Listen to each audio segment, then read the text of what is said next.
ချမောချမောโอเคလာကြပါလေလာလွယ်တယ်မြောက်ဒါ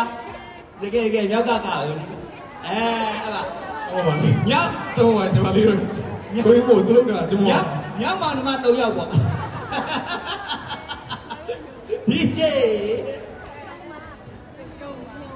အော်မမြောက်ကမကခိုင်းတော့အိန္ဒိယဒတ်စင်ကခိုင်းဟာရေโอเคစမယ်1 2 3